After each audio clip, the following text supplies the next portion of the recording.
But we had one guy worked 3 dogs, had 2 bites. 3 dogs, 2 bites. His entire career. Yeah, because he was a turd.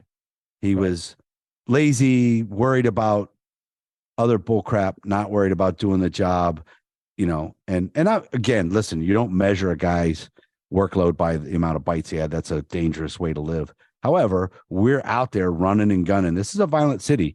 A lot of people get bit. A lot of people need to get bit and deserve to get bit, and he's not doing it. So, which means to me, he's risking everyone's life, like everybody, the guys, civilians, everybody, when he should be biting, and he's worried about paperwork or some other crap. Hey guys, check out the 2023 Street Cop Conference, April 23rd through the 28th, Gaylord Convention Center. It's going to be the event of the year. Keynote speakers include Rob O'Neill, the guy who killed Bin Laden, Kyle Carpenter, the youngest living Medal of Honor recipient, Navy SEAL Jason Redmond, Fox News host Tommy Lahren, Marine Corps Special Forces and Leadership Coach Cody Alford, Sheriff Wayne Ivey, Sheriff David Clark, and Sheriff Mark Lamb.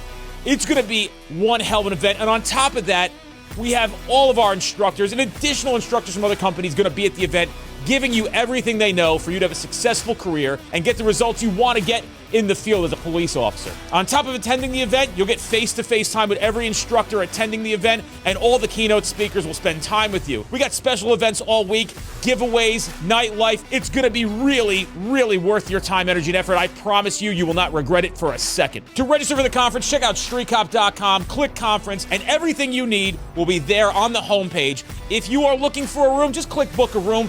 The block has been sold out at the Gaylord Opryland Convention Center, but there are many hotels nearby within a walking distance of the event. You don't want to miss out on this opportunity. We will see you there. 111, 110.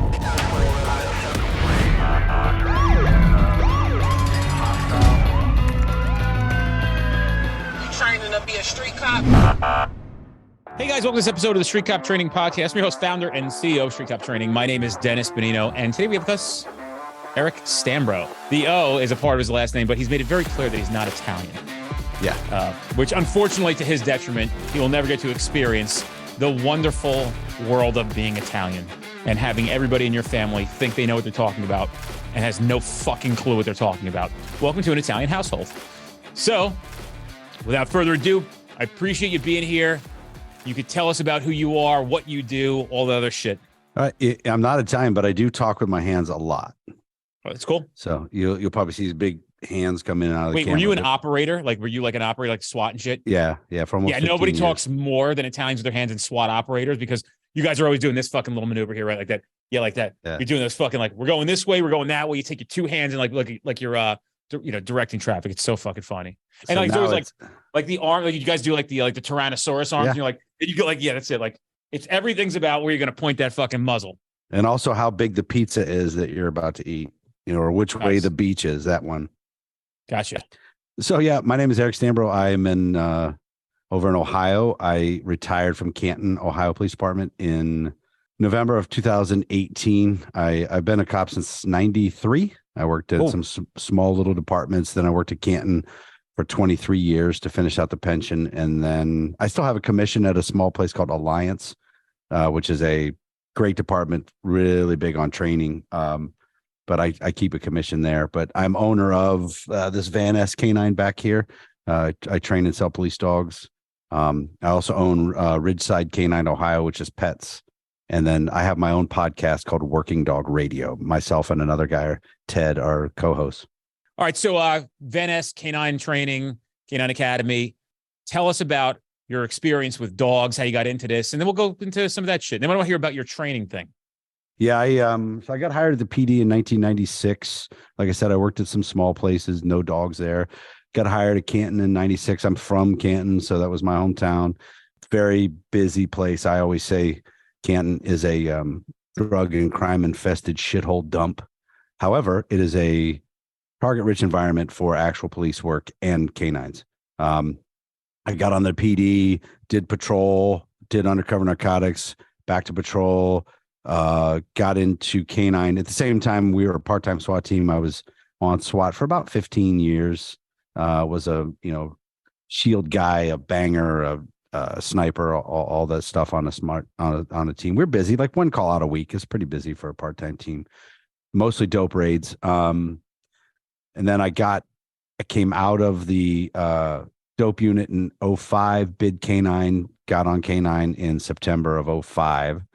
I worked 4 dogs on the street till I retired. I worked end of 10, beginning of 2011, I got named the head trainer. So at the time, that was a full-time job at the PD.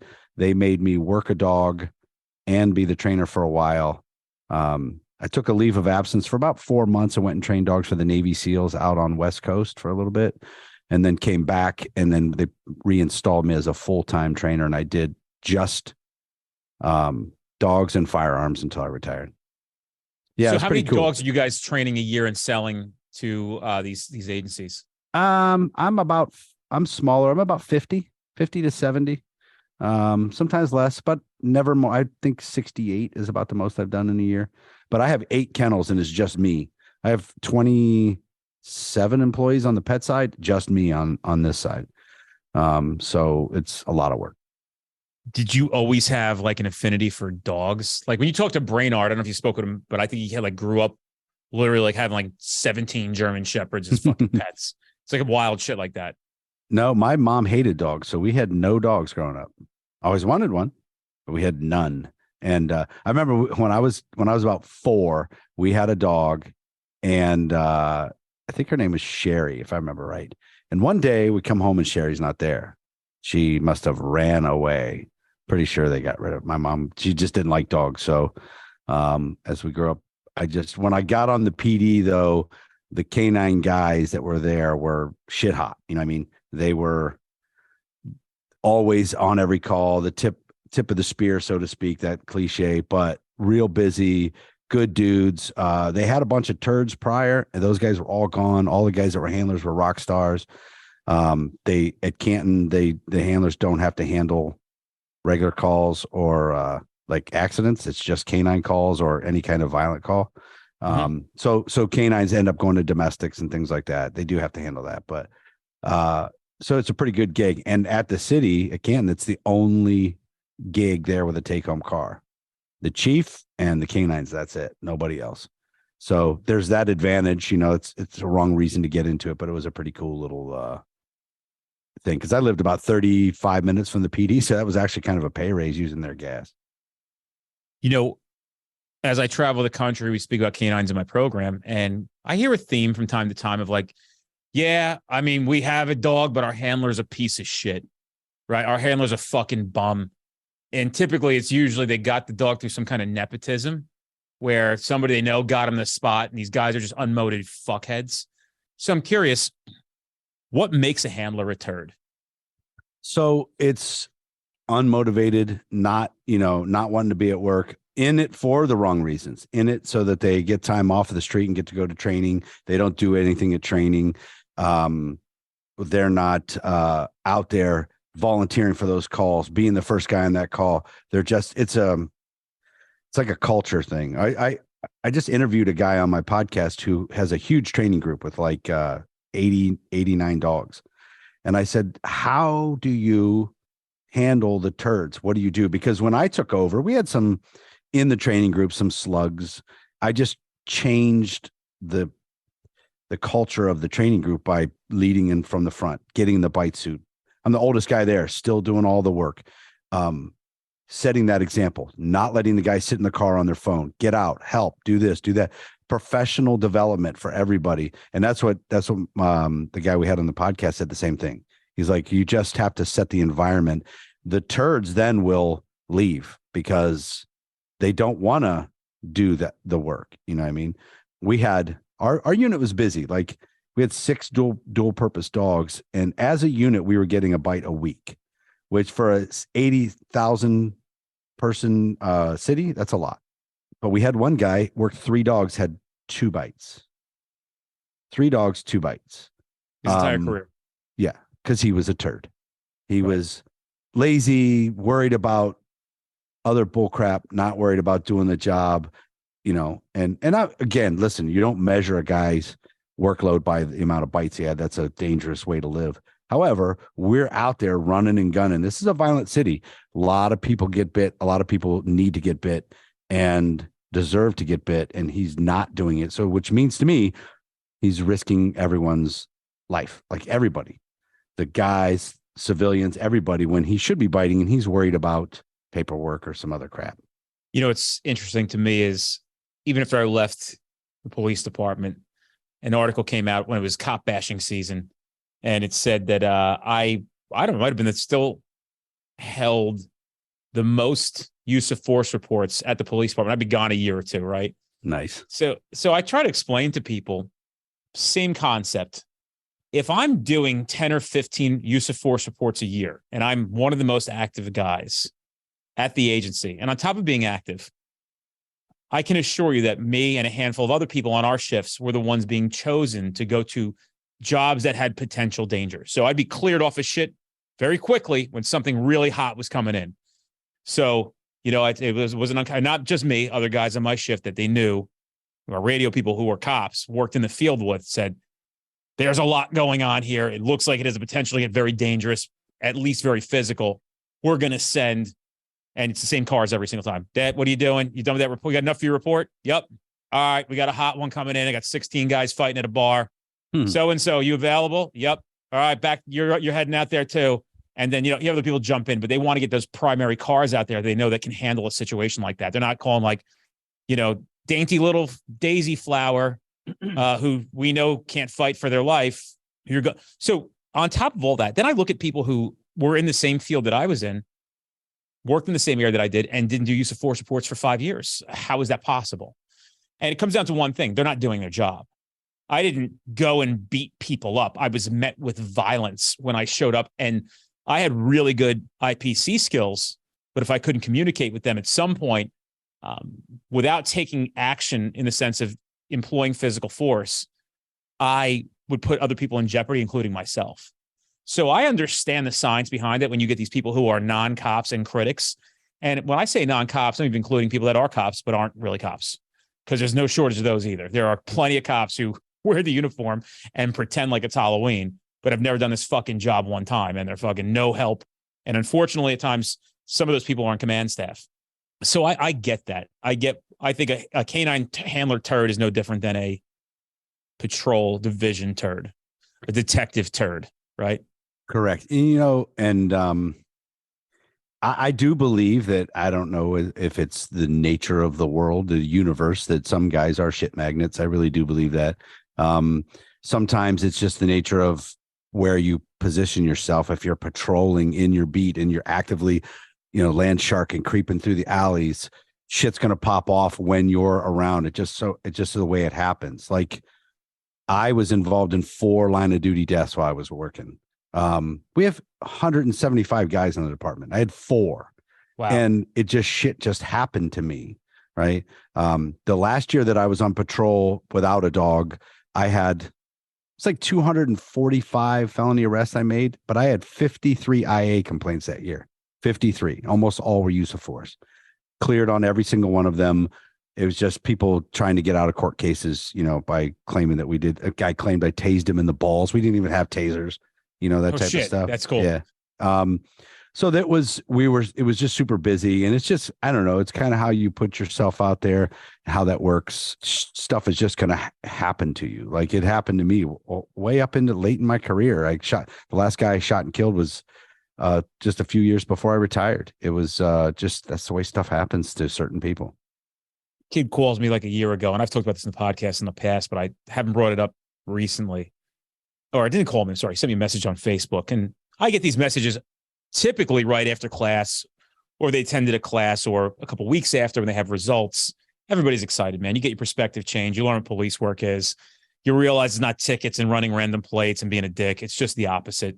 So in your mind, you can imagine what that is. And I think people find fulfillment when they actually discover their purpose in their agency. And I think that we do a really good job of explaining where the path leads to fulfillment, where to find it, and how to go about it. So this kid says to me, yeah, I came to your class a couple months ago. My chief says I always find trouble. I'm a real shit magnet. I'm always finding trouble. And my response back to him was, if you're not finding trouble, what kind of cop are you? Isn't it your job as the police to find trouble? Think about it. If you're not finding trouble, what kind of cop are you? It means you're not doing your job. All our job is to go out and to find trouble and to nip it in the bud before it becomes some real trouble. Yeah, I was always big on creeping and riding the alleys and working in I worked in a gang infested zone, and I knew everybody, their parents, their address, where they were, creeping in and out of alleys. I knew who should be there, who shouldn't be there, all that type of stuff. I took pride in kind of controlling that environment a little bit. When granted, it's a one shift Band-Aid, I'm just like, I'd come out, arrest every single hooker that I saw so that I never saw him again for the rest of the shift. And so they knew when they saw me, when they knew the time came, 3 o'clock when I was on afternoons, for example, disappear. Right. And if your eyes are open, you're going to see stuff.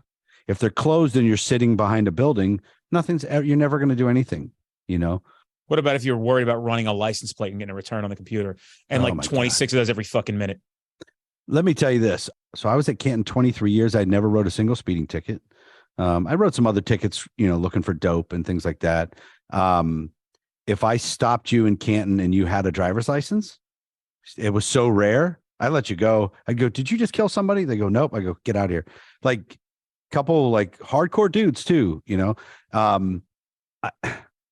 in departments, I've said this a lot, and this kind of irritates some people. Departments that obsessively do traffic enforcement, in my opinion, obsessive traffic enforcement for the sake of traffic enforcement is not police work. And I think what you're doing is holding your residents hostage, and you'll know it when you go through the small town and everyone is doing 2 miles an hour under the speed limit because they're petrified of getting a ticket. And what that does is that makes them not like you. So people think they're doing the right thing, and maybe there's 50,000 people in their little town. And if they're nailing people for 3 over, 4 over on the speed limit, blasting stop signs and just writing all these tickets, and all they do is traffic enforcement, their residents hate them. They hate them, and they feel hostage there, right? Because, and you can tell they're petrified to do 38 and a 35. Right. And it just drives me insane. There's a city north of here called North Canton that's like that. And North Canton they do it on purpose. They control their populace through traffic lights. You cannot hit a string of traffic lights in North Canton green. Cannot do it. Impossible. Red, green, green, red, red, red is not, it takes you forever to get through this stupid little city. And it's this weird obsession with traffic enforcement. And I just don't think it's a good idea. Meanwhile, North Canton has some crime, not a lot. They got burglaries. They got some, shoplifting, thefts. They got things that happen. There's drugs there, but all they do is traffic tickets. Traffic enforcement is not law enforcement. Yeah, I honestly that pisses people off, by the way. That's going to irritate the shit out of people. But guess what, dude? Have you seen my Instagram fucking page? Oh, yeah.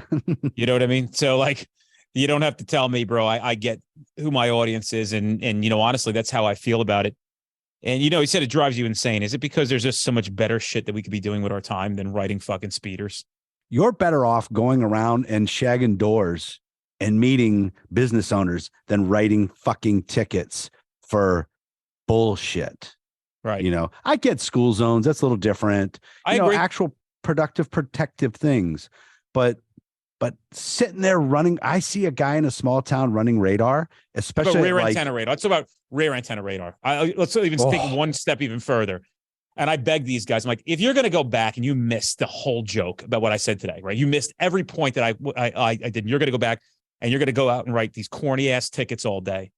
How about just do me a favor? Turn the fucking car around and run front antenna radar, or take the antenna off the back of the fucking dashboard. So at a very minimum, you can at least see into a car. So if somebody's getting their fucking skull bashed in, or they're getting shot, or being kidnapped, or being sexually assaulted inside the car, maybe, just maybe, you might have an observation and say, you know what? I am a cop, even though I think I'm a fucking ticket machine. Maybe I should stop this car and find out what's going on inside of it, just to be curious, just to at least get eyes on it and a little bit of ears to ensure that it wasn't the kidnapping you thought it was. These rear antenna radar runners are fucking a joke, dude. They're a fucking joke. If I see you running radar or laser at 5 o'clock, like people are going home from work, leave them the fuck alone. Leave working people alone at that time. And if you probably know this, most cops, I would assume, are killed on traffic stops. And so I'm not saying don't get killed by avoiding traffic stops. I'm saying everyone is so fucking pissed off that you stop them. Like there's people that that's it. That was the last thing that they couldn't take anymore was your traffic stop. And I'll jump in here and actually say that I believe in my heart of hearts that a lot of our bullshit from proactive work comes from people who write tickets, not people who go out and try to stop crime and hunt criminals. Because what you'll find out in the game is not all of them, but a lot of times these criminals don't want to fight back because they're trying to conceal something, conceal themselves. And people will say, well, I'm not saying every scenario. I'm not saying if you don't stop a car, but I'm saying I can show you many instances that didn't have to occur, and they did because of some dumbass shit, because we're trying to enforce some dumbass fucking law, when there's 1,000 better things to be doing with our time. Now, again, probability versus possibility. So I think when people are missing the mark, often when I put this stuff on Instagram, like, oh, so you're telling me traffic stops aren't important? No, I actually would argue that traffic stops might be the most important thing that cops can do in their downtime. The most. That's my position on it. And the only reason I know that is because, or I believe that is because I know that crime travels, and it's got to go from point A to point B, no matter what crime it is. Everybody's getting to a car at some point. It's very rare that crime is going to occur on foot or on a bicycle. There's got to be a mode of transportation. So if you can intervene at that point where they're the most vulnerable and interdict and stop that crime, I think that's what cops should be doing. So, right, you say like, and then you'll have the argument, oh, speed kills. You don't want us to come out here and enforce law. Like, yo, you work in Atlanta, bro. You guys have like fucking 3 homicides a day. Like, the fuck are you doing writing tickets? Like, what are they saying to the public by going out and not using police resources where they belong the most? Protecting actual, not just hypotheses on speed kills, or like, obviously there's a correlation, right? Everybody is speeding. There's nobody who follows a speed limit. So of course we can always say speed kills. That only makes sense. Well, speed kills, sure. The guy was doing 29 and a 25. That's technically speed kills. This guy, yeah, I get it. The dude doing 138 on his motorcycle and went to the back of a car. Yes, I get that speed does kill. Do I think drunk drivers kill people? No doubt about it. I don't take a position on DWI in a sense of, I think that's not an important thing to do because people do die and cops get killed by drunk drivers all the time. No issue with that. What I'm saying is, you have time, energy, and effort. You have basic skills as a police officer. Why are you picking off low-hanging fruit like a guy named fucking Pete who's late to work, and he's going to get docked a day's pay, and he fucked up this morning, got his time a little screwed up, and he's 14 over the speed limit, when you literally have a dude down the street that's sitting outside of a playground picking out which kid he wants to fucking try to pick off. That's my point. Yeah, and there are guys in this line of work that are absolutely pissed that you are speeding, and pissed that you rolled the stop sign, and pissed that you pushed the yellow light. They're just like really pissed about it. Ohio used to be a 2-plate state. You had to have a front plate and a back plate. A lot of dudes are sitting in prison right now because they didn't have front plates. But there were cops that were stopping guys for front plates because they were pissed that they didn't have a front plate. Yeah. And it's like, God, come on, man. I'll give you a pretty funny story, which I love. We had a new mayor come in, a real piece of shit. And he decided he was going to balance the budget off of the backs of police and fire. So what he did was he let our numbers dwindle like really bad. We're like supposed to be a 200-man department. We got down to about 140 and dangerously low. Still making, so now everybody's making overtime because we have minimum staffing. But what he did was he's also going to lay off a whole bunch of new guys. Now, they have never laid off in the city ever. They've threatened, they've given the pink slips, and it's always been a bluff. But what we did, our union's real strong. But what our union did was we went to the city and said, and I was not a fan of this at all, but they went to the city and said, we're going to try to save these guys' lives. Can we do it through a traffic blitz? Tickets, sharing with the court system and everything, getting the money back to us to save these guys' jobs. They're like, cool. So these guys went on a terror of writing traffic tickets, just crushed the people in this city with traffic tickets. The municipal court judges were so pissed off about that. They took every dime from that program and rebuilt their entire municipal court building redid the security, didn't give a single dime to the city, not one single dime, and they still didn't lay those guys off. It was a huge bluff the whole time. Wow, dude. And that's what I can't stomach is that we're trying to, it's just, man, it's like the IRS, right? You take the IRS, who do they go after? People that are legit, right? For the most part, if you really think about what they do, they go after legitimate people. If you're a drug dealer, right? You're a drug dealer, you're trafficking human beings, you're doing all this shit that's completely illegal, working on the dark web, whatever the fuck it may be. You might get in trouble with law enforcement, but it's rare that you'll hear from the IRS. But if you're a guy or a girl who's maybe in a small business and you happen to pop on an audit and you were trying to do things the right way, you'd be surprised how fast they come after those folks and not the ones who are illegitimate. So why do we go after pretty much legitimate people all the time? And what they're looking for, if you don't know tax code well, is they're looking for like a misinterpretation of the tax code. What they want to say is like, well, I didn't know I couldn't write off those things.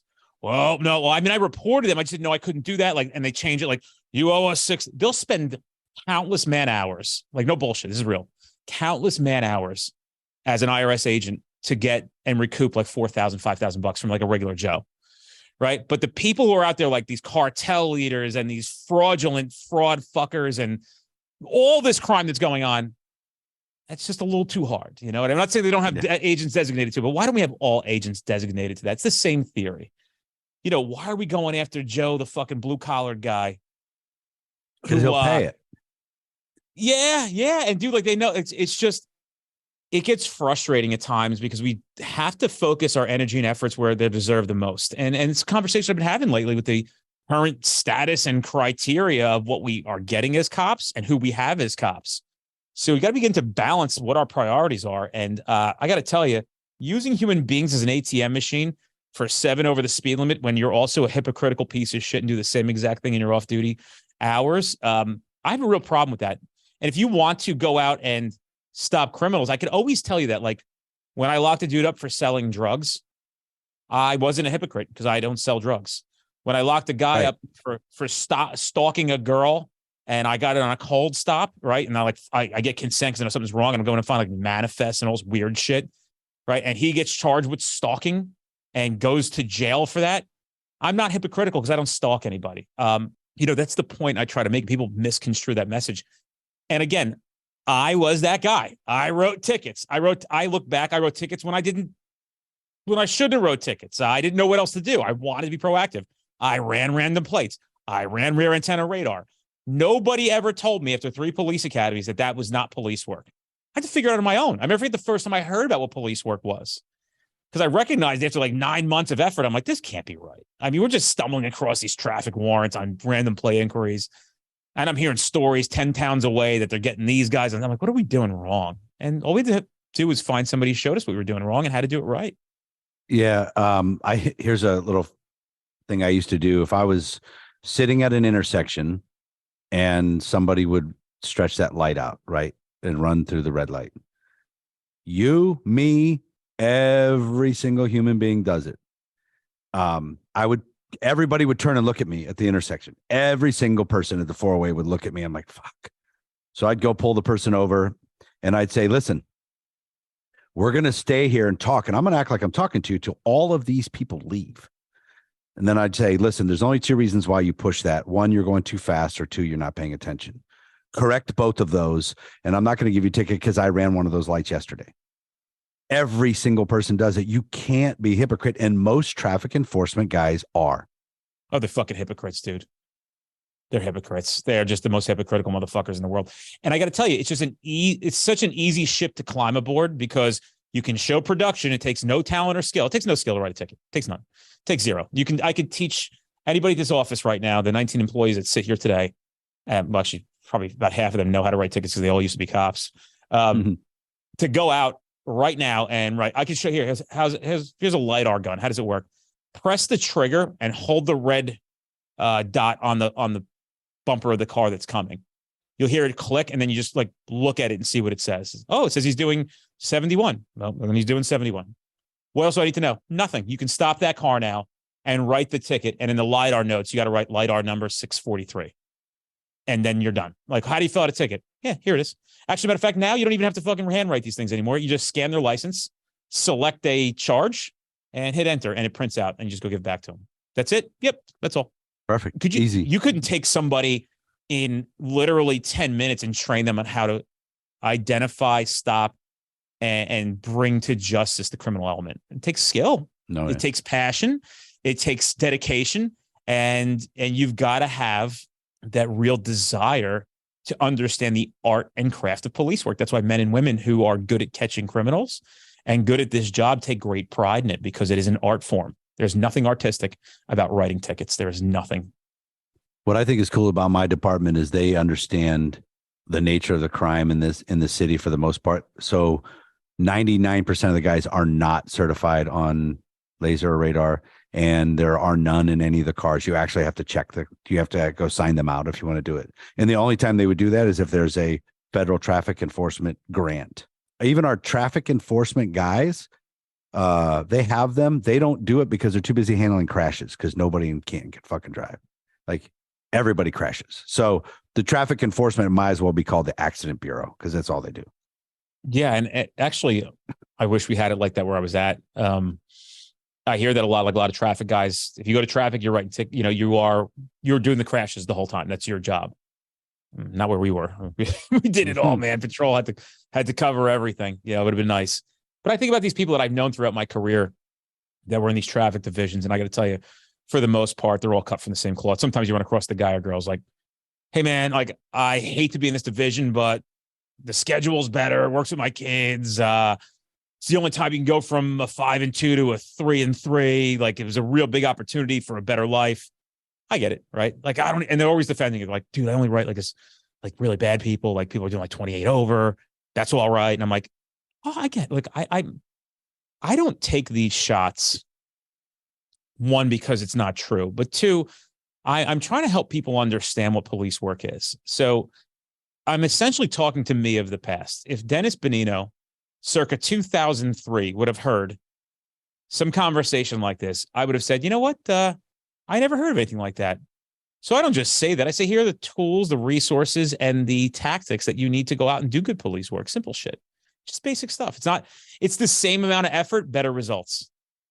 Yeah. And I've always advocated that patrol, like creeping and land sharking patrol, has probably prevented more burglaries, more home invasions, more even armed robberies of liquor stores or whatever, Family Dollars or whatever, than anything, by just being seen and putting miles on your car.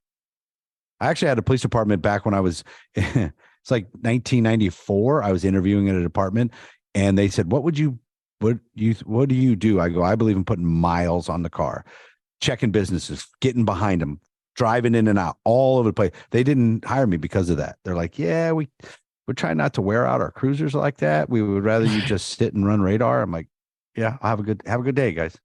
Yeah, I get it. There was a Instagram post yesterday. I don't know. It wasn't like the official Georgia Highway Patrol Instagram page. It was some other like police, obviously, promotional page. Had a picture of a Georgia State trooper with a laser gun. And it said like, so-and-so, blah, blah, blah, is out here saving lives on the highway. And I actually commented on it. And I said, no better. And I probably said this yesterday in the podcast too, but I don't know exactly what I said. So it's kind of close. But I said, there's nothing better in the world at stopping criminals and human trafficking than running LiDAR and laser. And they deleted it in fucking 10 seconds. No way. Well, yeah, because, dude, they're in control, right? They control the narrative. It's their platform. And the truth shows up, they slam the door. It's no different when I say to law enforcement command and leadership, you shouldn't be a fucking scumbag to those who work under the roof of your agency. As a matter of fact, you should do everything you can for a police officer who puts their life on the line every day and has to deal with enough bad stuff that when they come back through this door, they feel like they can trust, they're welcome, and it's warm, and you can't do enough for them. And those people do. They put their heads down, right? They don't want to hear it. They don't want to put the effort in to give a fuck about their people. So then I'm coined with this anti-administration label. He's anti-administration. Now, the people who say that, can you guess who they are? Administration. Well, administration that nobody likes. Right. Yeah. That guy. Yeah. So I am well known, especially I'm in the podcast circles. I am well known for hatred for admins. The good admins, they're so rare. There's so few of them because I travel all over the country, just like you do, teaching canine stuff. It's the same. And I have a whole time frame. And we're kind of getting rid of these guys now because of age, but everyone hired in the early 90s, 92 to 95, around there, that are admins, every one of them are cucks. Every one of those dudes their only management style is grudges, payback, favoritism, nepotism, and dislike of you for something you did when they were both patrolmen, and now they're rank bullies. All of them, every one of them, some bitches are rank bullies. They're horrible, horrible, horrible people, and they were all horrible cops. And so now what happens though is they get a minion behind them, and they just teach the next guy and teach the next guy, and then now that's the way we've always done it, and it's poison. And it takes a generation almost to get rid of that mentality from admins. Any admin that is a rank bully, you should just go fucking play in traffic. Just go stick your head in front of a semi for me. Yeah, and it may take a generation or somebody to open their mouth and start talking about it, like this podcast and a guy like you. I can't stand it. Like I did when I did a rant episode on my podcast when I retired that I think is our most downloaded episode, and I just motherfucked everybody. It's actually unhealthy for me though. Like Ted and I will do rant episodes, and everyone loves them. Usually it's the state of canine that we're bitching about, but I won't do them anymore, only because A, it didn't really change anything, and B, it's not healthy for me mentally. Like I get, like my wife's like, I'm pissed for days after, and it's just I don't know. TRT has helped bring that down a little bit, though. All right, let's go back to the canine shit a little bit. Yeah. How about this? This is a good one because I think people miss on this a lot. I've heard a lot of stories and horror stories in the canine community, but I also know that people are smart enough now to grab somebody that may have experience with dogs when selecting a dog. So what is some advice, or what should people look for when selecting a company to purchase a dog from or looking to purchase a dog? What's some advice, your new handlers? So the new handler, when I went through in 2005, they sent me and Chris, who's now the head trainer. He took over for when I retired. We went together with a guy who didn't know shit, and we were tasked to pick out our dogs. I don't know anything, right? So I picked out this guy. This other handler helped me pick out a dog who ended up being an amazing pet, but almost got me killed on numerous occasions. Chris ended up getting a dog that had one of the best careers I've ever heard of. Right. And it's just, he didn't know, he just liked the dog. Right. I didn't know this female shepherd, Gina, did some of the stuff. She bit the sleeve and things like, I don't know. Right. What I know now, we would have passed on it, but so let's start with this. Don't buy your way into canine. Stop fucking telling the agency you'll buy the dog, or you're coming from another department with the dog that you paid for. Stop buying your way into canine. So if a handler or an agency calls me and says, hey, we want to do a handler class, this guy has a dog, I tell them, no, go somewhere else. It's incumbent upon the department to pay for the fucking dog, right? It's incumbent upon the department to buy the cruiser, to pay for all the gear, pay for all the equipment. One of my biggest pet peeves is canines handle 15, 20 calls a shift, yet have to pay for everything out of pocket. SWAT, who doesn't do shit, who does maybe a call out a month, gets four can nods, $5,000 rifle setups, anything they want. There's no such thing as a SWAT car wash. Meanwhile, every swinging dick canine guy in this country is selling t-shirts and doing car washes and 5Ks and all this other shit to survive so that they can buy an e-collar, right? It's the most used division in a department and the least supported. It's so weird. It's like a epidemic in this country. But anyways, I have a lot of soapboxes, so I bounce all over the place. I like it. So they got to go with somebody who knows, like truly knows. And dude, there's so much resource material now on internet that there's no excuse for it. The biggest problem that agencies have is they have relationships with vendors, and they'll go to just that vendor, even though he's fucked them over numerous times, sold them garbage, like trash dogs, but they know him. So they go back to him, and they just, cause it's easy, and they just keep doing it. So, you got to ask around. Don't just go to the vendor who is right down the street. If he's got the best dog, do it. Go to that guy. Agencies don't ever want to pay guys to travel to go test, like say up in Jersey, there's a bunch of vendors down the East Coast into North Carolina. Over my way, there's a bunch. They won't leave Jersey. You know what I mean? When they could just go a few extra hours and pay for a hotel room and get a better product, right? Bigger kennels aren't always better. You got to keep that in mind. But when you go to these things, you got to know what you're looking for. Don't select a dog on how he looks. Don't select a dog on being big. Everybody who is in this business knows you got to have a couple bigger dogs in your kennel because they'll sell every single time. Guys come in and they see the 90-pound Shepherd or the 65-pound Malinois. They're like, oh, I want that big Shepherd. Well, good dog, but a year into it, they're like, I can't lift this fat son of a bitch over any more fences. I'm going to die. You know what I mean? So every time I'm at a training thing and I see a guy with a 90-pound Shepherd, I'm like, your first dog?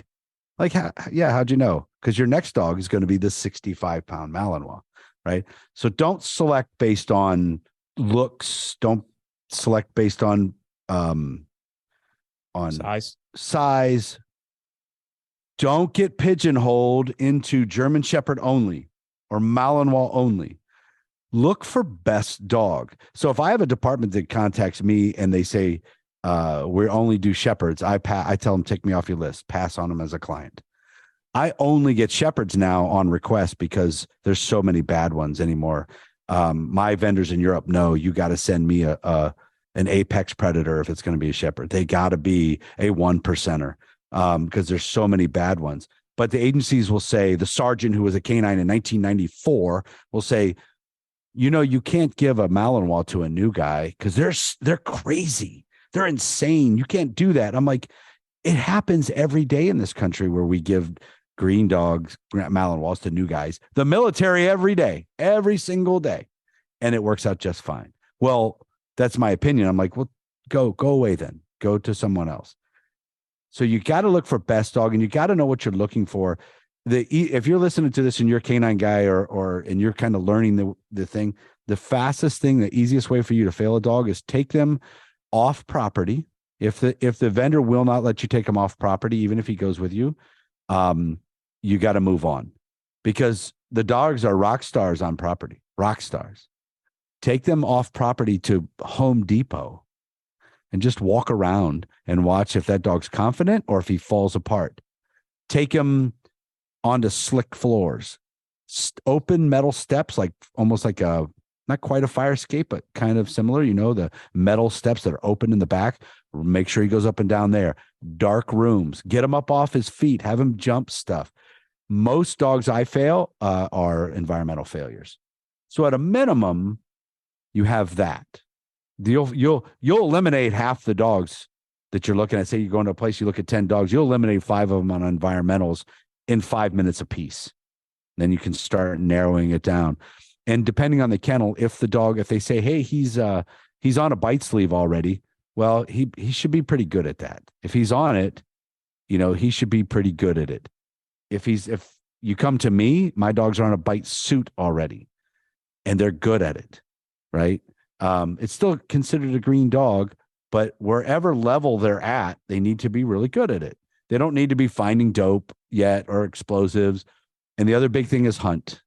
You got to test their hunt of a toy, throw it out into high grass, let them go check it out, throw it into a room and spin them around where they can't see it, let them go. They can't bite the guy if they can't find the guy, right? You can't get the dope if they can't hunt and won't find it. You'll see that quickly. And I don't care if they ever find the ball as long as they don't stop. That's basic. Those 2 basic things, hunt and environmentals, you'll get your dog. Hey guys, if you're enjoying the Street Cop podcast, do us a favor and give us a review on iTunes or Spotify, wherever you're listening to us. Tell a friend. We don't charge anything for the episodes. We appreciate your support. Check us out on any social platform by putting into the search bar Street Cop Training. Give us a follow. We have a lot of free content coming out every single day that you might not catch here on the podcast, and it's important for you to be able to do your job more professionally, and we also entertain you as well. How many bad dogs do you think are out there, or dogs that aren't confident? Oh, man, dude. A lot, like a lot. Ted and I used to co-own a company, HRD Police Canine, where it's called High Risk Deployment. Him and another guy still own it. And we travel around the country doing scenario-based training for people. And our goal is not to fail your dogs at all. We don't want to break them. We don't want to do any of that. I do want to show you some holes, so some things you need to work on. But at almost every one of these, there'd be 15 to 30 dogs. There would be at least one where I would tell the handler, listen, dude, I'll write a letter to your chief or your sheriff, but this dog's going to get you killed. He shouldn't be on the road. And then there would be several others. I'm like, yeah, I wouldn't work that dog. Like, and this is where my experience comes from. Gina, that first dog I mentioned, she had 20 plus. I worked her for 3 years before they finally got rid of her. 20 plus failures a year for 3 years, about 70 failures to engage. That's the most I've ever heard of in the history of this country in canine. Most people, 3, 4, 5 failures, they're getting rid of the dog. My department would not get rid of the dog because of money. And we'll get into the training thing I talked to you about, and you'll see why I think, because I begged them, I said, guys, she's going to get me killed. And their response was, we don't care. We aren't spending the money. Like, I was fighting a guy over my gun, and we're on the ground rolling around it. And I just started doing jujitsu about a year ago. So back then I was doing the PPCT bullshit, and I'm fighting him over my gun retention. We didn't do a ton of that. I'm fighting him over it. She had a 20-foot leash on. She's running around and wrapping me up in the leash, climbed on top of me and licked my face. Wow. While I was fighting the guy, caught his attention. I was able to break his grip off my pistol. And then other guy showed up. But so I begged and begged for that. So I know what is not what you shouldn't be doing, what's going to get you killed and what's dangerous. I know, I was there, the worst of the worst. And so I tell guys, and I don't try to embarrass them. I pull them aside. You're a man. I understand. Ego's a weird thing. A lot of these guys are in a small training group area, and they think they're king shit in that area. That might be, till we show up to do the training and expose hole after hole after hole after hole in your dog. Basic stuff, like real basic, going from a lighted room to a pitch black room. Dogs won't do it. A lot of dogs won't do it. That's a problem, right? So there's a ton of those. There's a ton of those guys working dogs where they make excuses, because I did it. I know they make it. Well, he didn't bite because Venus is in retrograde, and it was overcast, and just excuse after excuse after excuse, when that dog's not. He just isn't that dog. He's not about that life. What about, I hear of agencies, maybe a person gets promoted and sergeants or lieutenants don't have dogs, so they give the dog to another handler. What's your thoughts on that? So have a handler one handler for like 2 or 3 years, and the dog gets passed on to a new handler to retrain with. Works perfectly. It's a piece of cake. Okay. Gina. So what happened was I begged and begged and begged to get rid of her. We had a guy named Bill, had a dog named Willie. Bill became our union president, which is basically a full-time gig. So he had to leave the unit. I said, I'll take Willie. Willie was only 8 years old. Yeah, 8 years old, and had 50 street bites. I'm like, I'll take him. He's in his prime, right? And I took him and had 77 street bites in 3 years with that dog. But it was an easy transition. I do it actually numerous times a year. Just switch him over. It's pretty easy. You'll have these guys that leave the agency, and the dog's 5, and they really get pissed when the department doesn't sell them that dog for $1. I'm like, guys, he's 5. He's their dog. He's the department's property. They can repurpose him. They try that. Oh, he's a one-handler dog. He'll kill everybody. Not when I start feeding him, he won't. Water, food, pack fulfillment. That's what dogs need, and shelter. Water, food, pack fulfillment, and shelter. That's it. Your police dog is no different than your pet dog. He just has a little bit different motivations. So get in their stomach and you get their heart. Why is it that canine handlers as a whole in a culture can never seem to agree on anything? Everybody's got their own theories on everything. And I'll tell you, one of our guys here who is one of our instructors, Scott Kivett, spoke at our event last year, our conference. And I'll never forget going out into the hallway after, actually, I think he was still speaking. So first guy comes up to me, he goes, talk to you real fast? I go, sure. He goes, that shit that he was saying on stage, that's not right about canines. I went, what do you mean? He goes, well, no, we don't crack the windows. We keep them rolled up or some shit like that. He either said vice versa. And I said, bro, I don't know. He goes, you shouldn't have somebody up there saying things like that. Literally 3 minutes later, I'm walking down the hall. Guy comes up to me and goes, hey, I'm glad he said that because that's exactly what you're supposed to do for a cent in a car. And I went, oh, okay. Because the last guy I talked to, he's like, no, he's wrong. Then the next day, I hear from 3 more canine guys who came from a canine team. They're like, hey, we don't agree with some of the stuff he said. Some of it was true, some of it wasn't. And I'm like, does anybody have a uniform policy on what actually works scientifically and how these dogs work?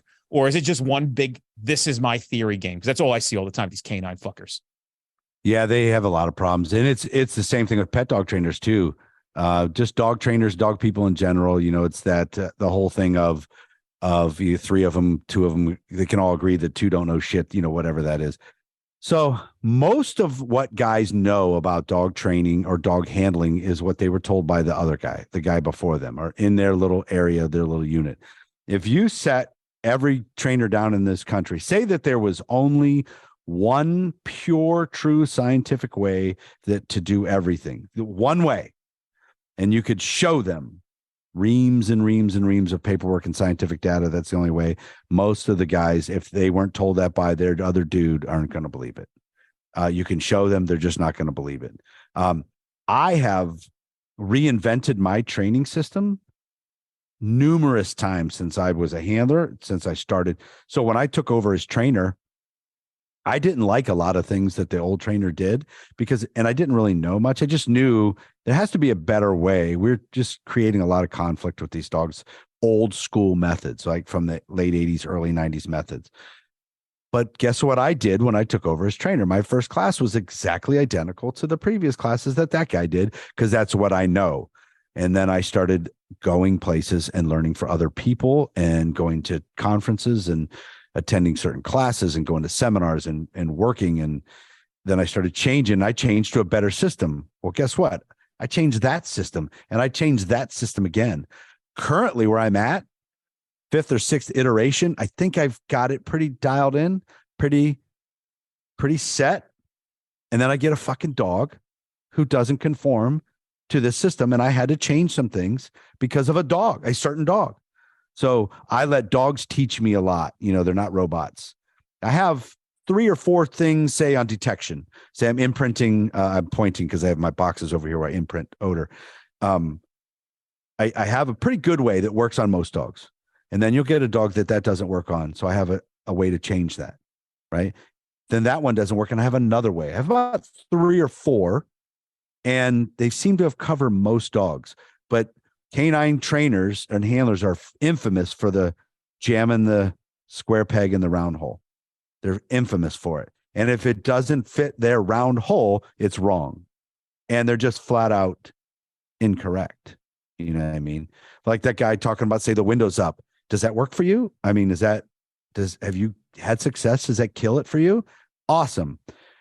Keep the windows rolled up. Does that work for you? You had success? Awesome. Keep in mind that every once in a while, the windows cracked might work better, depending on like how long the dope has been in there and things like that. Don't be closed-minded to one thing, because that's definitely not true. Like obedience, there's 3 or 4 ways I'll teach obedience to a dog based on what the dog shows me and how good or bad the handler is. If he's a bad handler, I have to train tricks to get him through certification. So I'll do fancy sport OB that's mindless for the handler. He just puts a fist up here in his shoulder and the dog stares at it and he can do the whole course. But if he's competent, I teach him actual good, solid off-leash obedience to where he can control the dog at any time. And so it just depends on the dog and the person. But I gave up that round hole a long time ago. I guess a follow-up from that is I find it very interesting that I don't know why this rank of lieutenant in my head is keeps popping in, but I hear about these canine lieutenants or these people who teach these classes who proclaim to be case law experts, but couldn't be further from knowing anything about case law. Why do you think that canine handlers, and namely typically canine commanders think they understand case law. Because they got a promotion, to be honest with you. I mean, you wouldn't believe the stuff that I hear. So here's one. Here's a fun one. I taught in Galveston. I think it's Galveston, which is right outside of Nashville. We do our Gallatin. I'm sorry. Beautiful area. Love Gallatin, Tennessee. I love Tennessee in general. And so I teach a class there 2 years ago, probably 150 cops in that training program. And I had a lot of canine handlers in the group, obviously, because we teach proactive patrol. And, for the most part, I think people who have dogs and want to work them are hard chargers, right? They like to go sniff drugs. That's why they wanted the dogs. So I give a piece of case law out. I'm like, hey, guys, if you have a dog that hits on a car, can you search the people as probable cause after the canine alert? And everybody's like, hell yeah. And I'm like, that's interesting. Here's 2 pieces of case law in your state that say you can't do that. And, guys were coming up in the break. And I'm like, again, advocating like, but you may be able to search based on PC to arrest after the canine alert is established if the circumstances fit correctly. But I've got to try to explain this to all of you so you can get a real grasp of what I'm trying to say. So in the break, people were like, bro, this is fucking like, that can't be true. Like this, we've been doing this way forever. And I'm like, guys, has anybody ever read any of it? Out of all these canine, then the guy calls me from like the Canine Association for the state of Tennessee. Real nice guy with a real nice approach to this. And I'm sure that at first he was like, what the fuck? Who is this guy? And then he's probably handed the pieces of case law and probably needed a little help interpreting it. So he calls me and he's like, hey, man, just so you know, like the entire state of Tennessee thinks after a canine alert's on a car, you can search people. And I'm like, yeah, I know. He's like, that out.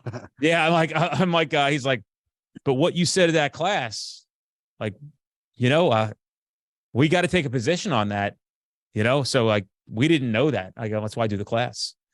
And I said, I can explain the case. He was very receptive to it. He goes, well, I'm going to start putting the word out, man. I go, look, dude, I'm not here to rain on your parade. I'm here to prevent catastrophic failures in court. It can be done, but you must do it this way. It's going to have to be as a search incident to arrest. However, I will also say this. I was pleasantly surprised to find out in Connecticut that they are training most of their dogs to sniff people. And they use a lot of Labradors, so they're single purpose dogs. And they say, what do you think about that? I go, there's actually a lot of case law, even though it's a very, very small amount of times in this country's history where a dog sniffed a person and alerted. But every time I've seen case law on that, the court said that was good to then search the people. And that is not something that I can carte blanche say as a bright line rule for every state. But I can tell you in Florida, there's a case for sniffing people, not the car. Yep. And in Connecticut, they use this all the time. Like, they're like, we sniff people all the time. I'm like, are you serious? Like, yeah. I'm like, holy shit. So with that being said, how come? So again, a lot of it's the arrogance of the lieutenants. But so, for example, Ted, who is my co-host on the podcast, is a canine trainer, never been a cop. Ted will tell you he is on the spectrum. His specialty using the spectrum is memorizing case law, and he can bang it out just like that, right? I can't. Most guys can't. If I was going to court, I would definitely be researching. If I'm working, I would definitely be researching things. But if you gave a test, dude, this is not just canine lieutenants, but if you gave a test that the answer was Graham versus Connor, most would not answer it correctly. They wouldn't know. So like, there's a guy named Michael Kamisic who owns a company called Sheepdog Guardian. Michael's a cop, but he is a brilliant expert on case law. Michael Kamisic you can call him. He will tell you everything you need to know on certain cases. Maybe you're going to arbitration from a disciplinary case or whatever. He's got all this stuff memorized. He teaches all over the place. There's an attorney, Ted Doss, who was he owns the HITS Canine Conference. He was a prosecutor in Florida, savant with case law, always stays on top of it. But I have sat in these guys' classes and watched them talk and watched not one person take fucking notes. No one. No one taking pictures of the case law screenshot, something, just guessing. And all of those are people who are just living on the fact that it's never happened. They've never been called up on it. Because when it comes to canine case law, I got to tell you, most attorneys don't know it either. So I don't know. You're going to tell me, dude.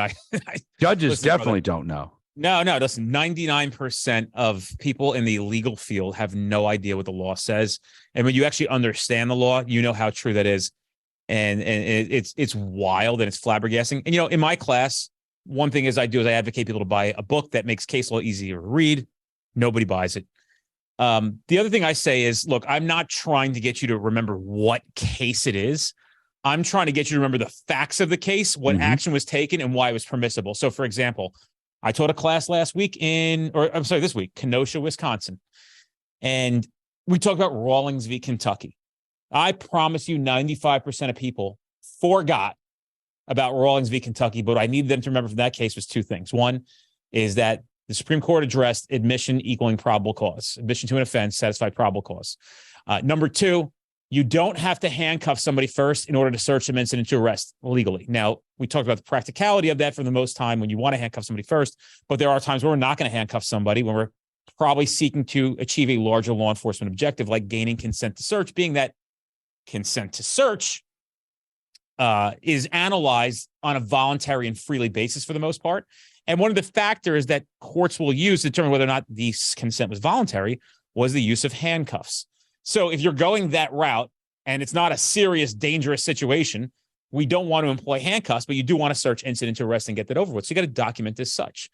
That's all I need them to remember. That's all. I just need you to remember that part. And then when when somebody says to you, that's not true, you can bring it back up in the program I sent you, and you know exactly where it was because I put handcuffs on it. And you go, yeah, no, it says it right here. I just have it clipped out. And you can explore it all you want. So, I do that with the intention of trying to get them to remember that this is okay. Here's why. If you need to cite the case back to some kind of reviewing authority, here's where you can find it. Yeah, I had a guy reach out to me the other day, and he's like, it was something about a bite, a use of force thing. And he's like, I need some case law to go back at this lieutenant who says I can't, blah, blah, blah. And I said, dude, Graham, that's it. It's not some obscure case law. It's the case law. Just use Graham. If you were okay to be there, you were okay to, to do it. And just like there's a case called Florida versus Harris, which is the law of this land when it comes to sniffs, right? And detection work, which it actually turned into a records keeping case. But guys are so far behind that they don't even know. And it's not knowing the case, Graham versus or Florida versus Harris, but knowing that a trained final response, which is this sit, dogs, you've all seen it. They find dope and they sit, that's not actually the alert. The Supreme Court has said that's not the alert. The alert is that head snap, change of behavior. And maybe this time the dog didn't sit. He kind of locked up, right? Because he's a fucking dog and he's not a robot and he does things a little bit different. So but guys got to understand, you can't say always in court. How does your dog alert? He always sits. Well, he didn't sit that time, case dismissed. That happened in Canada, the largest fentanyl bust they've ever had from a traffic stop. The dog went to sit and hit a curb and bounced off the curb, sat and stood up. And because the handler said he always sits, the judge threw it out. Biggest fentanyl case ever. Often we'll get asked from people about canine case law, like, hey, what canine case law do I need to know?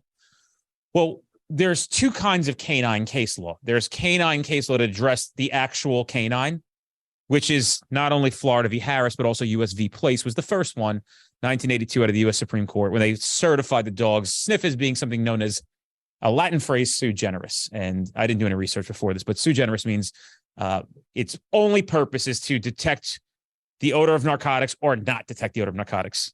Obviously, Florida v. Harris gave clarifications on the records keeping, but the rest of it had nothing to do with the dog. It really didn't. The dog's alert is indistinguishable, unchallengeable for the most part, in most sense. Everything else has to do with Fourth Amendment. And people don't understand that. Illinois v. Caballas, Rodriguez, the United States. The dog was a part of it, but it had nothing really to do with it. So if you're going for a canine position, they're probably going to ask you more questions surrounding prolonging a stop and waiting for a canine, deploying a dog. That stuff is all 4A issues. That's not dog issues. Dog, right. Yeah. So if you want to know real case law, read U.S. v. Place 1982, I believe is the year, and Florida v. Harris. Things that you should know, Florida v. Jardines, where you can't smell a house. That's not allowed as a free air sniff. You might want to look into a bunch of other ones. There's plenty of stuff in your state, but there's not many that really have to do with the dog itself. We laugh about that here because people are like, what's good canine case law? Now, I've also got to tell you that I'm probably partly responsible for everybody in this country thinking there's a piece of case law that gets them out of everything, can explain everything. And instead of actually looking for statutory law at all, people will write in the group, what's the case law on like taking a tire off a car? What's the case law on this? And I'm like, there isn't going to be case law on that because that's not something that would be inherently challenged. But I think people think case law, although it's probably one of the most important things, probably the 4 pillars of law enforcement that we all need to know, it is not the end all and be all. You're going to have to take statutory law into an account. And there's a lot more to know than just a piece of case law. And on top of it, I can't tell you how many people claim to know case law, certainly read case law, but don't understand it. And I'm not lying to you, Eric. It's flabbergasting that some people with some fantastic reputations as being case law experts has nothing to do with you guys. You said I've never even heard of them before in my life. I've heard of HITS. I've heard of that group. Yeah. I don't know. It's very interesting. And this goes back to why you have to vet not only canine organizations, but law enforcement training organizations to say, do these people actually know what they're talking about? And the crazy thing is, even the creme de la creme, what we find out, not all of them, but about half the creme de la creme don't know what they're talking about. And that's how nuts it is. And the crazy thing about case law is you can trick people because when you have no idea, like you could have just told me, yeah, no, what we do for training dogs is we have them do backflips off the ceiling. That's the best way to get them to bite people and not in the balls. And I'd be like, no shit, that's interesting. Yeah. When you have literally zero clue and then somebody with creds tells you something, you're going to believe it. That's why I tell people, where does it say it? Always ask, where does it say that that's true? I don't know why we're not questioning these things, like thumbing trunks, pushing down on trunks. Oh, Why the fuck are you thumbing trunks of cars, right? Because like they told us to. Why are you not asking, why do we not thumbprint trunks? Why do we thumbprint trunks? Why are you just doing it? And doing it with the trade-off of giving away your position on a traffic stop. So if you're a target to be shot at, they know exactly where you are now. The good news is the 70 to 100 years of us thumbing trunks now makes stealth on traffic stops so much easier because people have in their brain ingrained of where the cop's going to be. So when you're not there and they're trying to take your life, they can't find you. All you got to do is switch it up and not be where they want you to be or they expect you to be. That's the whole fucking game of safety, right? Where do they not know? Like, it's like, you ever watch like these, you probably work with these guys, right? You got a hot domestic, he's got a gun. What does everybody do? Race up into the driveway in their fucking cars, right? Walk right down the driveway to the house. And then like, he was shot with a fucking rifle at 100 yards, right? Like, why are we not talking about like parking down the block, right? Instead of walking down the driveway, like try to figure out what you can use for cover, take it an atypical response or a non-typical response to a play. Like, I get some of this stuff, right? There's always going to be this inherent danger with law enforcement, but some of this shit's just so easy to resolve. How have we in 2023 not come to a place where we can really, and the crazy thing is we actually have, and due to the internet, we're now getting better at this.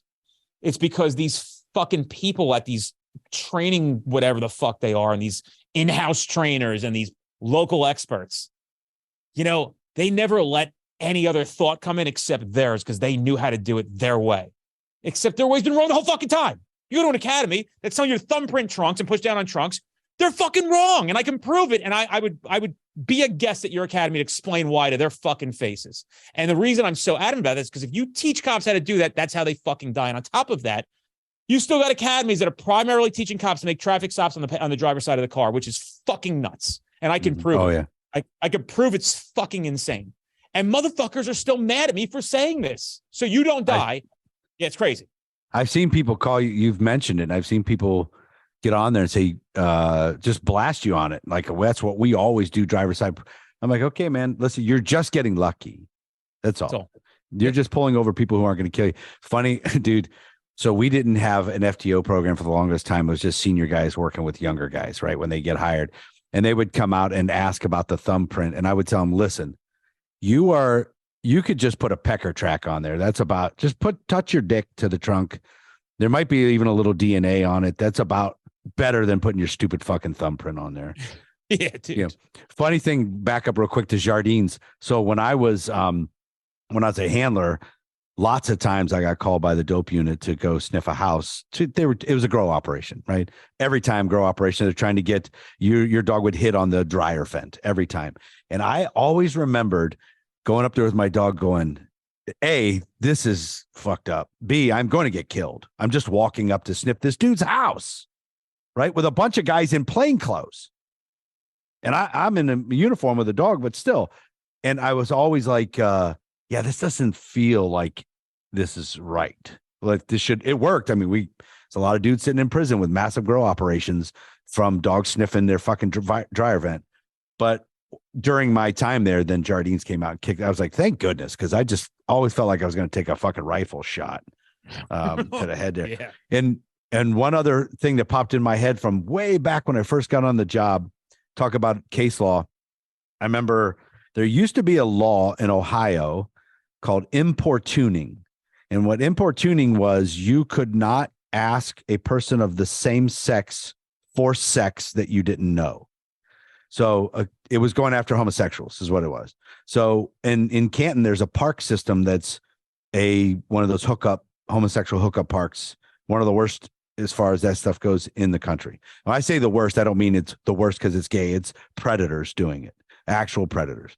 And so we used to have to work undercover and go in there and get gay dudes to hit on us and ask us for sex. And you could arrest them for importuning. And I remember, dude, I only had a few years on the job. I was like, this doesn't seem like constitutional at all. Like if it was a girl, I could do it. But if it's another guy, you can't do it. And that probably like 1998 or 9 that finally got ruled unconstitutional. But it's just weird when you're in the process of doing something that's legal and you're like, yeah, I think this might get overturned at some point. It's weird. But if you think that way, you're actually probably doing the right thing. Let's do the last thing. Let's just do that training thing you want to talk about, and then we're going to have to wrap because I have about 19,000 things happening here, and I was supposed to finish about 15 minutes ago. So, yeah, unrelated to dogs, when I was and this is just kind of a fucked up story real quick. I was in the dope unit from 01 to 05, came out in 05, bid on the K9 unit, got selected. The class wasn't going to start till September. So this was came out like February, bid with another guy. We had just got tasers, 2005, just got them. And so I'm working the streets with Bill, this guy, Bill, we're working the road. They call us to out of our zone to another part of the city for, it said a naked guy running into traffic. Right. So we go driving over there. I'm driving. So at the time we didn't even have enough tasers for everybody. So the passenger had the taser, driver did not. So I pull up and I'm looking at an ambulance down the road and all kinds of people. And Bill goes, hey, you passed him. And I stop and put it in the park, get out of the car. And there's the Predator. Looked just like the Predator. Big, giant dude, completely naked, dreads, like the whole big hairdo, covered in sweat and covered in blood. He closes the gap about, I'm going to say 15 feet in about a second. And all you hear in the video is me say, hey man, what's going on? And he's on me, right? Fucking stupid ass pepper spray, right? I pull pepper spray as he gets there in the face. He wipes it off, dives in on me. I actually, because we had just done this in service training, I pulled guard in my car. I laid across the seats of the cruiser and pulled guard, and he came on top of me. I had my knees up under him. Big dude. Like at the time I was probably 170 and he was 250, 260. And again, completely naked. This is the summertime, sweat everywhere, covered in blood. He had so much blood. It was in my underwear, in my socks, in my eyeballs and everything. He gets on top of me, and him and I start trading blows. Right. And he starts yelling, I love you. I love you. I love you, over and over again. I'm yelling on the radio, send us some help. But my radio, I'm grabbing my shoulder mic and it's off. It's not even turned on. So send us some help. It takes Bill a minute to get around the car to help me. And me and this dude are fighting in the car. He gets tased. I hear the I'm going, tase him. And he shoots him with the taser. The guy rears up, right? It's working like this. He comes down and I see him look at my gun. And I'm like, oh, fuck. So we both reach for it. So I got my gun here. So all he has is this lever, right? He just has to do this because I'm laying on my back. So I'm trying to shove it. He gets it out of the holster. Whoa. The whole time he's getting tased. So he's getting tased this entire time. He wrote it 4 times, but it only worked the first time. And the whole time he's going, I love you. I love you. I love you. And I pulls the gun out and I jam it down into the floor. And we're fighting over it. And his hands are covered in blood. And it slides. I slide the pistol out of his hand. And I came up and I put it to his head because I'm just going to kill him in the car. As soon as the gun comes up to the head, he vanishes, gone.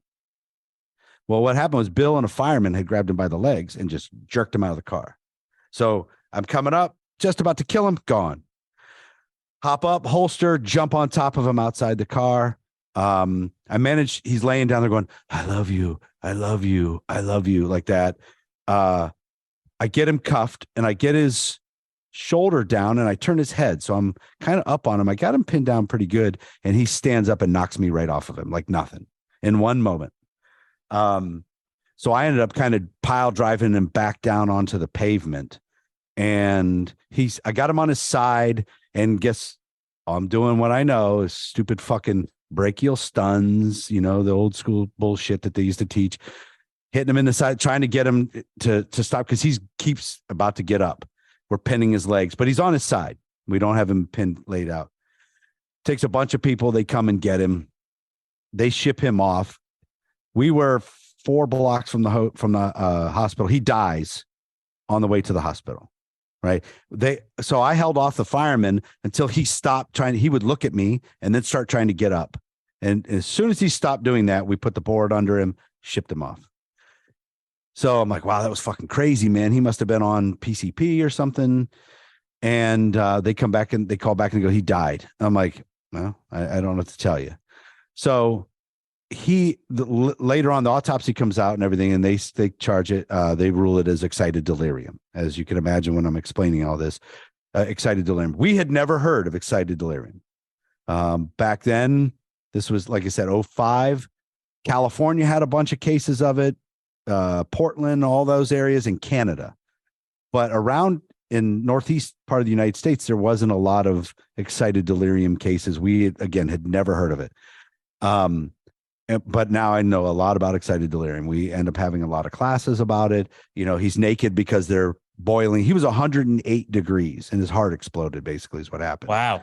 Yeah. So they boil. So they're naked because they're boiling from the inside out. And what then causes that? Their body so it used to be called cocaine psychosis, right? Originally, it was just their body and their brain kills themselves. It just boils them over through use of cocaine. His problem wasn't drugs. He only had a little bit of marijuana and some weed and some beer in him. His problem was he's a schizophrenic and he was not on meds. He didn't take meds.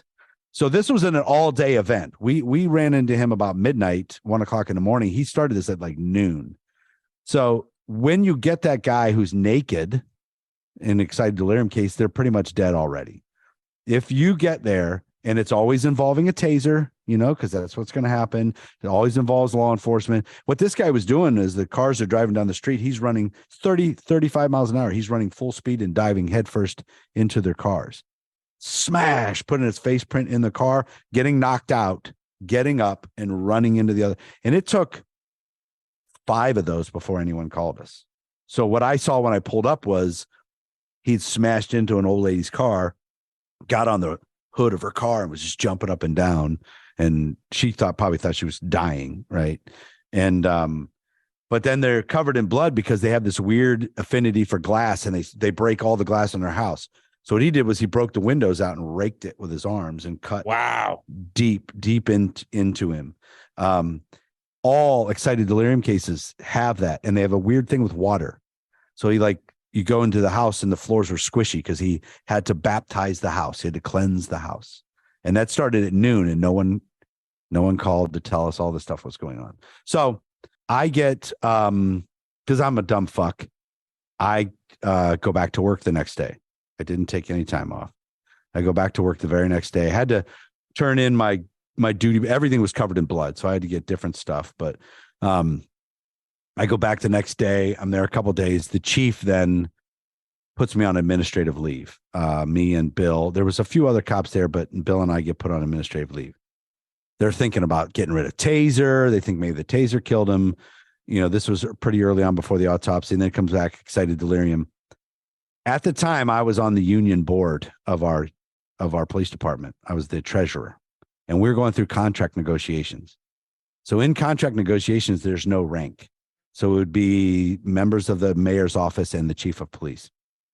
And our chief was a fucking goof, like a goof. And so I would refer to him by his first name during negotiations, or call him you or that guy or him. And just to fuck you, just to do it. I'm just a patrolman, right? Like we would be talking, and I would turn and face the wall and argue with the wall. And I go, this is what it's like talking to you, buddy, or whatever I'd call him, right? So fast forward a couple weeks, he puts me on leave. I'm off. I end up being on administrative leave for the entire summer. I got really good at wakeboarding and I could flip on a trampoline. I got really good at that shit, but I was off for an entire summer. I go to a golf outing, and a captain tells me that I'm friends with. He says, the chief says, I finally got one of those union board members. I got him. Finally got one of those guys.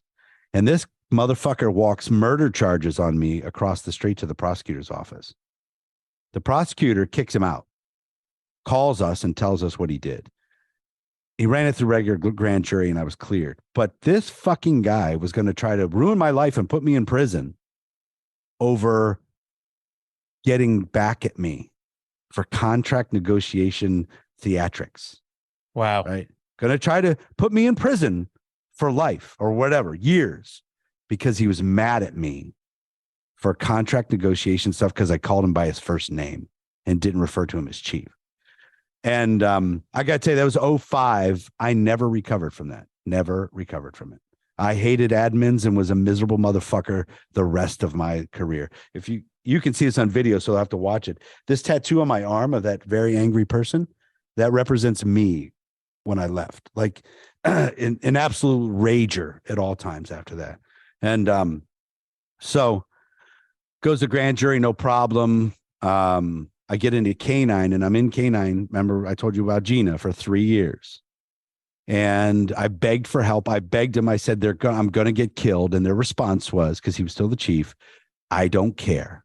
We don't care. We don't want to spend the money. I don't care. Basically, they also didn't care because it's not a use of force report, right? There's no use of force, no big deal, no problem. Even though I almost got killed, they don't give a shit.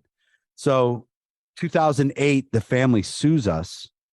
Now everybody's on board, right? Because we were cleared and everything. Sue us for $20 million. The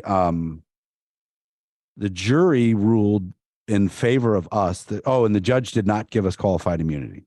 So there was 4 of us up for it. And so our everything pension house whole life was on the line. The jury ruled that we were good to go. But then they dig the city for $1.8 million for failure to train. Failure to train about something we'd never heard of. Never heard of it. They said, you didn't kill him, because they tried to say I suffocated him. But they're like, you didn't kill him, but the department didn't teach you how to not kill him. You just got lucky. So the department got $1.8 million for failure to train about something that they never heard of, never thought that wasn't a real thing, never did anything. And again, Canton is the home of Canton v. Harris, the law that says, well, fuck you if you don't train. And still to this day, they still doing basic fire stuff, gunfire on the range, a lot of real basic stuff. I couldn't tell you the last time they did. It's been a while. My whole career, I think we did felony traffic stops one time in 23 years. Mm-hmm. Still busting ass, running up to the car, all that shit after a stolen car pursuit, all that stuff. There's probably still some guys doing it. But sure as fuck, we gotta watch a whole bunch of videos on diversity and all this other crap that the city. I mean, diversity is not crap, but every year, over and over and over and over again, just sitting in a classroom watching videos instead of, out here doing practical police stuff with next to that guy, but that chief was hired in the early 90s. He's very indicative of that whole mind frame. Those people we talked about early, gonna put me in prison for murder because he was mad at me. And so I never, like I said, never got over that. I still believe they didn't care about Gina because he wanted me to get hurt because of all that shit that happened and beat him over all that stuff. So I have a real bitter taste in my mouth for police admins, and I think I've earned it. So people are listening to this and I badmouth them. And if you listen to my podcast and I badmouth them, it's because they're all fucks. That's why. You get somebody tried to charge you with murder for a grudge, and you tell me how much you're going to love them after that. I will intervene in defense of some admins because I'm friends with a lot of chiefs who are good dudes. Yeah, I'm sure there's some. There is, and I gotta defend them because a couple of my boys just got promoted to chiefs, and they're bros, right? Like they're fucking, they're like, yo, how do we get, like, their people know that they got them, and there's no egos, there's none of that. They try to hire appropriately. They're not even dicks about, like, when somebody, like, they really try to listen to people if there's a problem and they didn't get it. And then there's the latter. So I do have to defend some of these guys and girls because as a bright line rule, it's not the case. And I completely understand. And I got to tell you, a lot of my, I don't want to say anger, but my concern with why we need to change things comes from my experiences as well.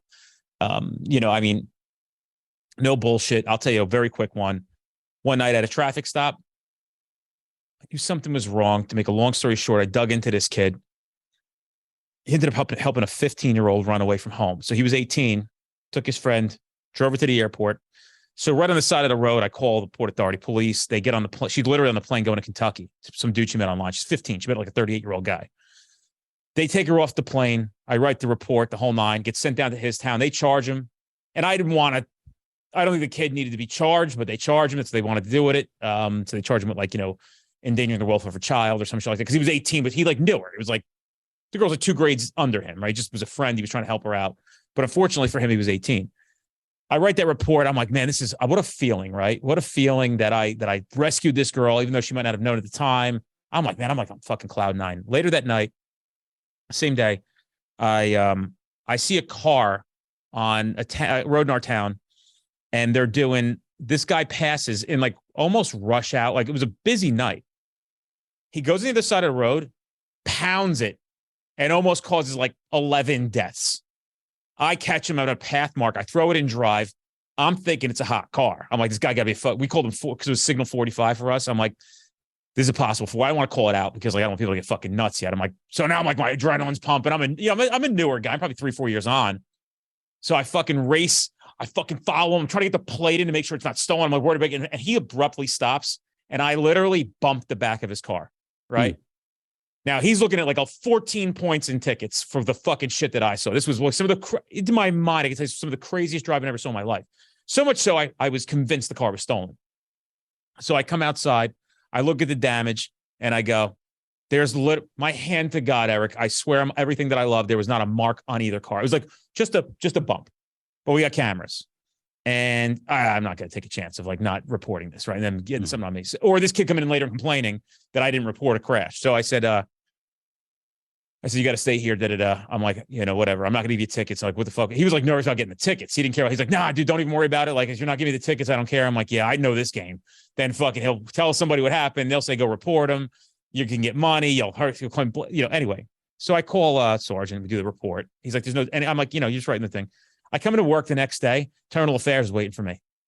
I said, for what? He goes, for that crash you had last night. I go, there wasn't even damage. He doesn't matter. It was the second time in 3 years, and the next step is a reprimand. I go, are you fucking, did you read my other report last night where I rescued a fucking girl who was boarding a fucking plane and a runaway. And now so-and-so has charges on her, on the guy. And I'm like, she didn't go to this fucking, I stopped a complete headache from happening. And he's like, yeah, don't shoot the messenger. And I swear to God, it was the first time in my life because I was trying to be a good boy for a while. I went, well, you can take this message back up with you to the second floor. This place is a fucking joke. I go, that's what kind of fucking examples you're setting for everybody here. You want to know why morale sucks? Because I literally should be getting a fucking award from last night. And instead I'm getting fucking dinged on something that basically didn't happen. I was just covering my nuts, which you guys tell me I'm supposed to do. But then when you fucking do it, you get in trouble for it anyway. I go, that's why this place is fucked up. And he's like, dude, I agree. I don't think it's right. I'm like, fuck this. Fuck everything here. Fuck this place. I was hot. I was pissed, dude. And so no acknowledgement from Eddie, my good work ever. Bumper to bumper bump. No damage. Nothing. Letter of reprimand going to my permanent file, my file. Mm-hmm. There's a ton of dudes that are listening to this right now. They're going, yeah, I saved a girl from getting kidnapped and I got a letter of reprimand because they didn't have my hat on. I know. It's fucking nuts. They're hat fucking people. Yeah. Anyway. All right. We got to end this one, bro. It was great. Yeah. All right. See you, bro. It was great talking to you. See you, bro. Yeah. Take care.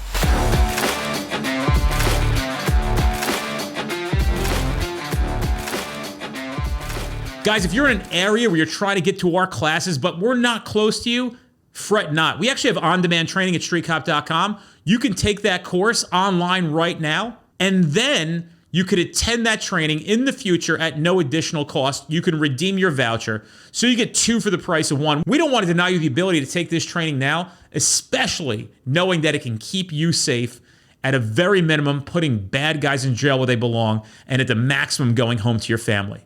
Check out streetcop.com for that offer.